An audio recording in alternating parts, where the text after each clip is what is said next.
আজকের ভিডিওতে আমরা শিখব কিভাবে সাইন এবং কস থিটার মান আমরা খুব ইজিলি বের করতে পারি। তো চলো আমরা ট্রিকটা দেখে নিই।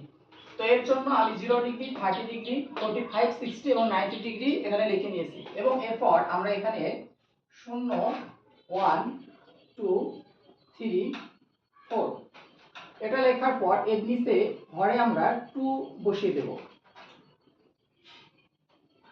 প্রত্যেকটার নিচে 2 বসানোর পর আমরা লবে এখানে রুট চিহ্ন দিব, অর্থাৎ রুট করব।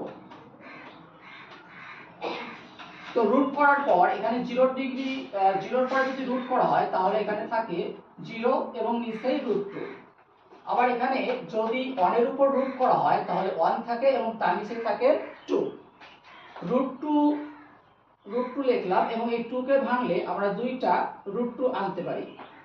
আর এখানে থাকে √3/2 আর এখানে √4 এর উপর যদি √4 করা হয় তাহলে থাকে 2/2। এখন দেখো 2 2 কাটাকাটি করলে এখানে থাকে 1, তাহলে আমাদের এই যে sin 90 ডিগ্রির মান হবে 1। এখানে √3/2 60 ডিগ্রিতে এটা যা আছে তাই থাকবে। এখানে √2 যদি কাটাকাটি করি তাহলে উপরে 1 থাকে আর নিচে √2 থাকে, তাহলে 1/√2। আর এখানে 1/2 1/2ই থাকবে। 0 দিয়ে যদি 2 কে ভাগ করা হয় তাহলে 0 হয়। তাহলে আমরা মানগুলো কিন্তু পেয়ে গেলাম। এখন আমরা যদি এটা ঠিক উল্টোভাবে সাজাই তাহলে আমরা পাবো 1/1, তারপরে √3/2, 1/√2, 1/2 এবং 0। তো এভাবে খুব সিম্পল ভাবে আমরা সাইন এবং কস থিটার মান বের করে ফেলেছি।